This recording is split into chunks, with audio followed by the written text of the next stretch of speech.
ನಾನು partially ಒಪ್ತೀನಿ sir. ರಾಜಕಾರಣಿಗಳು ಜನಪ್ರತಿನಿಧಿಗಳದ್ದು ಬಹಳ ದೊಡ್ಡ ಪಾತ್ರ ಇರುತ್ತೆ, ಯಾಕಂದ್ರೆ ಅಧಿಕಾರಿಗಳಿಗೆ ಇನ್ಸ್ಟ್ರಕ್ಷನ್ ಹೋಗೋದು ಅಲ್ಲಿಂದ.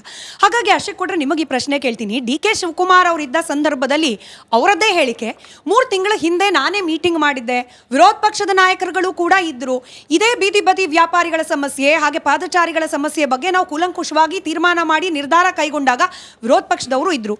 ನೀವು ಇದ್ದ ಮೇಲೆ ಇಂಥ ತೀರ್ಮಾನ ಇವತ್ತೆಲ್ಲ ನಾಳೆ ಸರ್ಕಾರ ಇಂಪ್ಲಿಮೆಂಟ್ ಮಾಡುತ್ತೆ ಅಂತ ಗೊತ್ತಿದ್ದ ಮೇಲೆ ಆಗ ಸುಮ್ಮನಿದ್ದು ಈಗ ಮಾಡ್ತಿರೋದು ಪಾಲಿಟಿಕ್ಸ್ ಅಲ್ವಾ ಸರ್? ಸರ್ಕಾರದ ಈಗಿನ ಕಾರ್ಯಾಚರಣೆಯ ವಿರುದ್ಧವಾಗಿ ಮಾತನಾಡ್ತಿರೋದು ರಾಜಕಾರಣ ಅಲ್ವಾ ವಿರೋಧ ಪಕ್ಷ ಮಾಡ್ತಿರೋದು? ಒಂದಷ್ಟು ಫ್ಯಾಕ್ಟ್ಸ್ ನ ನನಗೆ ಒಂದು ಸ್ವಲ್ಪ 3 ನಿಮಿಷ ಟೈಮ್ ಕೊಡಿ, ನಾನು ಒಂದಷ್ಟು ಫ್ಯಾಕ್ಟ್ಸ್ ನ ಹೇಳಬೇಕು. ಯಾಕೆ ಅಂತ ಹೇಳಿದ್ರೆ, ಫಸ್ಟು ರಘು ದೊಡ್ಡವರಿ ಇವರು ಹೇಳ್ತಾರೆ 40 ಇಂದ 45 ಸಾವಿರ ಜನ ಪೆಡಿಸ್ಟಲ್ಸ್ ಸತ್ತೋಗ್ತಿದ್ದಾರೆ ಅಂತ ಹೇಳಿ. ಪೆಡಿಸ್ಟಲ್ಸ್ ಅಕಸ್ಮಾತ್ ಸ್ಟ್ರೀಟ್ ಆಕರ್ಸ್ ಇಂದ ಅಂದರೆ ಸ್ಟ್ರೀಟ್ ವೆಂಡಿಂಗ್ ಇಂದ ಸತ್ತೋಗಿದ್ರೆ ಅದ್ರ ಸಂಖ್ಯೆನೂ ಹೇಳುತ್ತೆ. ಯಾಕಂದ್ರೆ ನಾನೆಲ್ಲ ರಿಸರ್ಚ್ ಮಾಡಿದ್ದೇನೆ. 120 ಜನ ಈ ಬೆಂಗಳೂರು ನಗರದಲ್ಲಿ ಸತ್ತೋಗಿರ್ತಕ್ಕಂಥ ಸಂಖ್ಯೆ 2500 ಅಂತ ಹೇಳಿದ್ರೆ ಅದರಲ್ಲಿ 120 ಜನ ಸ್ಟ್ರೀಟ್ ವೆಂಡರ್ಸ್ನ ಅಕಸ್ಮಾತ್ ಯಾವುದಾದ್ರು ಒಂದು ವೆಂಡಿಂಗ್ ಇತ್ತು ಅದರಿಂದ ಕಾಣಿಸ್ತಿಲ್ಲ ಅಂತ ಹೇಳಿ. ಫ್ಲಕ್ಸಿಂದ ಸತ್ತಿರ್ತಕ್ಕಂಥವ್ರ ಸಂಖ್ಯೆ ಜಾಸ್ತಿ ಇದೆ. ಕಾರ್ ಪಾರ್ಕ್ ಆಗಿದ್ದರಿಂದ ಸ್ಟ್ರೀಟಿಗೆ ಬಂದಿದ್ದರಿಂದ ಸಂಖ್ಯೆ ಜಾಸ್ತಿ ಇದೆ. ಅದಾದಮೇಲೆ ರ್ಯಾಶ್ ಡ್ರೈವಿಂಗ್ ಬೈ 2 ವೀಲರ್ಸು ಇದರಿಂದ ಸಂಖ್ಯೆ ತುಂಬ ಅತಿ ಇದೆ ಅಂತ ಹೇಳಿ ಒಂದು ವಿಚಾರ. ಇದೆಲ್ಲ ಒಂದು ಕಡೆಗೆ.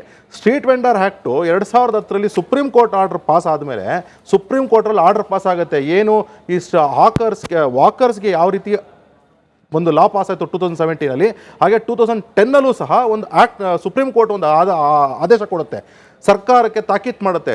ನೀವು ಸ್ಟ್ರೀಟ್ ವೆಂಡಿಂಗು ಸಹ ಅವ್ರದ್ದು ಏನಿದೆ ಎಕಾನಮಿ, ಅದು ಒಂದು ಎಕಾನಮಿ, ಅವನಿಗೂ ಬದುಕಿದೆ, ಅವ್ರಿಗೂ ಸಹ ಜೀವನ ಇದೆ, ಅದರಿಂದ ಜೀವನ ಕಟ್ಕೊಳ್ತಿರೋದ್ರಿಂದ ನೀವು ಒಂದು ಆ್ಯಕ್ಟ್ ಮಾಡಿ ಅಂತ ಹೇಳುತ್ತೆ. 2013 ಲೋಕಸಭಾದಲ್ಲಿ ಸೆಪ್ಟೆಂಬರ್ 6ನೇ ತಾರೀಕು ಪಾಸ್ ಆದಮೇಲೆ 2014ರೂ ರಾಜ್ಯಸಭಾದಲ್ಲಿ ಪಾಸ್ ಆಗಿ ಆ್ಯಕ್ಟ್ ಆಗುತ್ತೆ 1 ಮೇ 2014ಇಂದ. ಇವತ್ತವರೆಗೂ ಸಹ ಯಾವುದೇ ಸರ್ಕಾರಗಳಲ್ಲಿ ಇಡೀ ದೇಶದಲ್ಲಿ 4 ಮುನ್ಸಿಪಾಲಿಟಿ ಬಿಟ್ಟು ಯಾವುದೋ ಮುನ್ಸಿಪಾಲಿಟಿನಲ್ಲಿ ಇರ್ತಕ್ಕಂತಹದ್ದು 6000 ಚಿಲ್ಲರೆ ಮುನ್ಸಿಪಾಲಿಟೀಸ್ ಇಡೀ ದೇಶದಲ್ಲಿ. ಅದರ 4 ಮುನ್ಸಿಪಾಲಿಟಿ ಬಿಟ್ಟರೆ ಇನ್ಯಾವ ಮುನ್ಸಿಪಾಲಿಟೀಸಲ್ಲೂ ಸಹ ಸ್ಟ್ರೀಟ್ ವೆಂಡಿಂಗ್ ಆ್ಯಕ್ಟ್ ಏನಿತ್ತು, street vendors safety and security act ಅಂತ ಏನಿತ್ತು, ಅದು ಇಲ್ಲಿವರೆಗೂ ಸಹ ಭಾಗಶಃ ಇಂಪ್ಲಿಮೆಂಟ್ ಆಗಿಲ್ಲ ಅಂತಕ್ಕಂತಹದ್ದು ಇವತ್ತು ಗಣನೀಯವಾದಂಥ ವಿಚಾರ, ಇನ್ಕ್ಲೂಡಿಂಗ್ ಬೆಂಗಳೂರು ಸಹ. ನಮ್ಮ ರೀಲ್ಸ್ ಮಂತ್ರಿ ಆಗಿರ್ತಕ್ಕಂಥ ಕೃಷ್ಣ ಬೈರೇಗೌಡರು ಪಾಪ ತುಂಬಾ ವರ್ಷಗಳಿಂದ ಮಂತ್ರಿ ಆಗಿದ್ದಾರೆ. ಹಾಗೆ ಟ್ವಿಟಾಸುರ ಆಗಿರ್ತಕ್ಕಂತಹ ಪ್ರಿಯಾಂಕಾ ಖರ್ಗೆ ಅವರು ಎಲ್ಲದಕ್ಕೂ ಟ್ವೀಟ್ ಮಾಡ್ತಾರೆ. ಇವರು ಸ್ಟ್ರೀಟ್ ವೆಂಡರ್ಸ್ಗೋಸ್ಕರವಾಗಿ ಒಂದು ಟ್ವೀಟ್ ಬಂತೇನ್ರಿ, ನಿಮ್ದು ಒಂದು ಟ್ವೀಟ್ ಬಂತೇನ್ರಿ?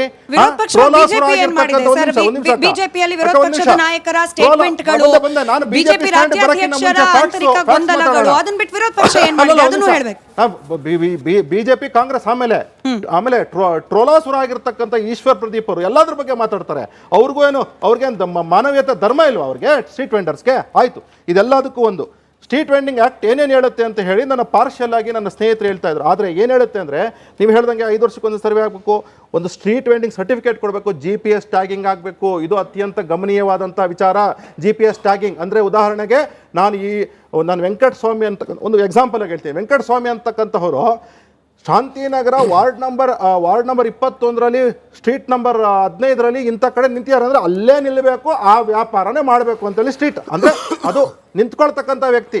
ಅದರಲ್ಲೂ 4 ಇದ್ದಾರೆ ಓಡಾಡ್ತಕ್ಕಂಥವ್ರು, ಒಂದೇ ಜಾಗದಲ್ಲಿ ನಿಂತ್ಕೊಳ್ತಕ್ಕಂಥವ್ರು, ಆಮೇಲೆ ಅದರಲ್ಲಿ ವ್ಯಾಪಾರ ಬೇರೆ ಬೇರೆ ಬದಿ ವ್ಯಾಪಾರಗಳು ಮಾಡ್ತಕ್ಕಂಥವ್ರು. ಇದೆಲ್ಲನೂ ಮ್ಯಾಪ್ ಆಗಬೇಕು ಅಂತ ಸರ್ವೆ ಮಾಡಿಸಿದ್ದೀರಾ ಕೃಷ್ಣ ಬೈರೇಗೌಡ್ರೆ ತಾವು? ಆಯಿತು. ಇದ್ರ ಜೊತೆಗೆ ಕ್ಲಿಯರ್ ಆಗಿ ಹೇಳುತ್ತೆ ಅವ್ರಿಗೂ ರೈಟ್ಸ್ ಆ್ಯಂಡ್ ಡ್ಯೂಟೀಸ್ ಇದೆ ಅಂತಲೇ. ಹೈಜೀನ್ ಮೇಂಟೈನ್ ಆಗಬೇಕು, ಕ್ಲೀನ್ಲಿನೆಸ್ ಮೇಂಟೈನ್ ಆಗಬೇಕು, ಅವ್ರಿಗೆ ಸಿವಿಕ್ ರೈಟ್ಸ್ನ ಅವರು ಪ್ರೊಟೆಕ್ಟ್ ಆಗಬೇಕು, ಅವ್ರ ಸಿವಿಕ್ ರೈಟ್ಸ್ನ ಪ್ರೊಟೆಕ್ಟ್ ಆಗಬೇಕು. ಅದಾದಮೇಲೆ ಅವ್ರಿಗೆ ಟಾಯ್ಲೆಟ್ ವ್ಯವಸ್ಥೆ ಕ್ರಿಯೇಟ್ ಆಗಬೇಕು ಅಂತಿದೆ. ಆಗಿದೆಯಾ? ಮಾಡಿದ್ದೀರಾ? ಓಕೆ ಆಯಿತು. ರಿಲೊಕೇಶನ್ ಎವ್ಯಾಕ್ಯುಯೇಷನ್ ಇದು ಆಗಬೇಕು ಅಂದರೆ ಅಕಸ್ಮಾತ್ ನೀವು ಅವ್ರನ್ನ ತೆಗೆದುಬಿಟ್ಟು ಬೇರೆ ಕಡೆ ಇಡಬೇಕು ಅಂದರೆ 30 ದಿನಗಳ ನೋಟಿಸ್ ಕೊಡಬೇಕು. ಕೊಟ್ಟಿದ್ದೀರಾ? ನನ್ನ ಪ್ರಶ್ನೆ ಸ್ಟ್ರೈಟ್ ಫಾರ್ವರ್ಡ್ ಪ್ರಶ್ನೆ, ಕೃಷ್ಣ ಬೈರೇಗೌಡರಿಗೆ 30 ದಿವಸದ ನೋಟಿಸ್ ಕೊಡಬೇಕು. ಕೊಟ್ಟಿದ್ದೀರಾ? ಆಯಿತು.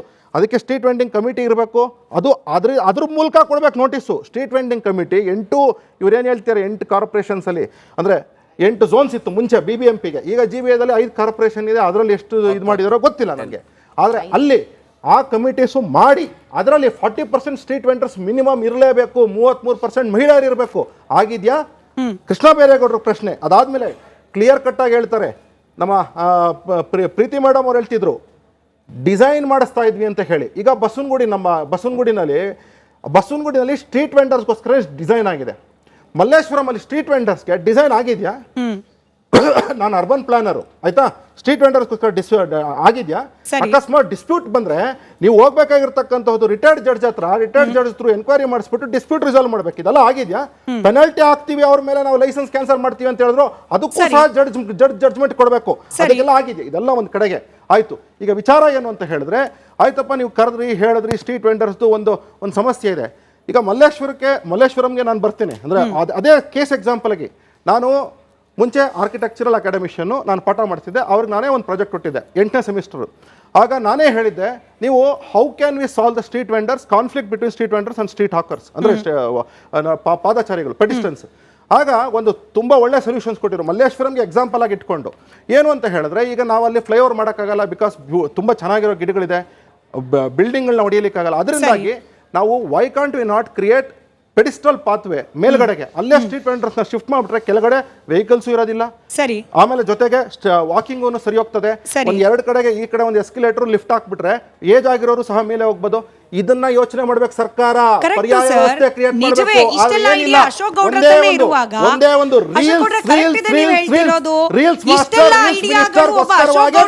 ಇರುವಾಗ ಆರ್ ಅಶೋಕ್ ಅವ್ರು ಏನ್ ಮಾಡ್ತಾ ಇದ್ರು, ಮೀಟಿಂಗ್ ಕರೆದಾಗ ನಿಮ್ಮ ಪಕ್ಷದ ಶಾಸಕರು ಪ್ರತಿನಿಧಿಗಳು ಕೂಡ ಹೋಗಿರ್ತಾರೆ, ಅವ್ರು ಏನ್ ಮಾಡ್ತಾ ಇದ್ರು. ಈಗ ಯಾವಾಗ ಸರ್ಕಾರ ತಪ್ಪೆಜ್ಜೆ ಇಡ್ತಿದೆ ಅಂತ ಹೇಳಿ ನಿಮಗನ್ಸುತ್ತೋ ಆಗ ನೀವು ಕೂಡ ಶುರು ಮಾಡ್ತೀರಿ ವಾದ ವಿವಾದ, ಟ್ವೀಟು, ಮತ್ತೊಂದು ಮಗದೊಂದು. ಸಮಯ ಇದ್ದಾಗ, ಅವಕಾಶ ಇದ್ದಾಗ ಸಲಹೆಗಳನ್ನ ಕೊಡೋದು ಬಿಟ್ಟು ಬಿಜೆಪಿ ರಾಜಕೀಯ ಮಾಡ್ತಿದೆ. ಈಗಲೂ ಕೂಡ ಪಾದಚಾರಿಗಳ ವಿಚಾರದಲ್ಲೂ, ಸ್ಟ್ರೀಟ್ ವೆಂಡರ್ಸ್ ವಿಚಾರದಲ್ಲೂ ಆಗ್ಲೂ ನಾವು ಹೇಳಿದ್ದೇವೆ. ನಾವು ಶಾಸಕರು ನಮ್ಮ LOP ಅವ್ರ ಹತ್ರ ಮಾತಾಡ್ಕೊಂಡು ಬಂದಿದ್ದೇವೆ. ಸ್ಟ್ರೀಟ್ ವೆಂಡರ್ಸ್ಗೆ ವಿರೋಧ ವಿಚಾರ ಅಲ್ಲ. ನೀವು ಫಸ್ಟ್ ಏನ್ ಮಾಡ್ಬೇಕಾಗಿದೆ ಅಂತ ಹೇಳಿದ್ರೆ, ಎನ್ಕ್ರೋಚ್ಮೆಂಟ್ ಎಲ್ಲೆಲ್ಲಾಗಿದೆ. ಹೋಟೆಲ್ಸ್ ಅವ್ರ ಎನ್ಕರೇಜ್ಮೆಂಟ್ ಆಗಿದೆ. ನಾವು ನಮ್ಮ ಪಾರ್ಟಿ ಆಫೀಸಲ್ಲಿ ಕೂತ್ಕೊಂಡು ಮಾತಾಡಿದ್ವಿ. ಹೋಟೆಲ್ಸ್ ಅವ್ರು ಎನ್ಕ್ರೋಚ್ ಮಾಡಿದ್ದಾರೆ. ಈಗ ಅದು ಲೀಗಲ್ ಆಗಿ ಅವ್ರು ಪರ್ಮಿಷನ್ ತಗೊಂಡಿರೋದು 2020ಗೆ. ಆದ್ರೆ ರಸ್ತೆ ಮೇಲೆ 10x20 ಎನ್ಕ್ರೋಚ್ ಮಾಡ್ಕೊಂಡ್ಬಿಟ್ಟವ್ರೆ. ಅವ್ರ ಬಗ್ಗೆ ಫಸ್ಟ್ ಸಾಲ್ವ್ ಮಾಡಿ, ಪಾರ್ಕಿಂಗ್ ಸಮಸ್ಯೆ ಸಾಲ್ವ್ ಮಾಡಿ, 2 ವೀಲರ್ಸ್ ಪಾರ್ಕಿಂಗ್ ಏನಾಗುತ್ತೆ ಅದ್ರ ಬಗ್ಗೆ ಸಾಲ್ವ್ ಮಾಡಿ, ಎನ್ಕ್ರೋಚ್ಮೆಂಟ್ಸ್ ಏನಾಗಿದೆ ಅದ್ರ ಬಗ್ಗೆ ಸಾಲ್ವ್ ಮಾಡಿ.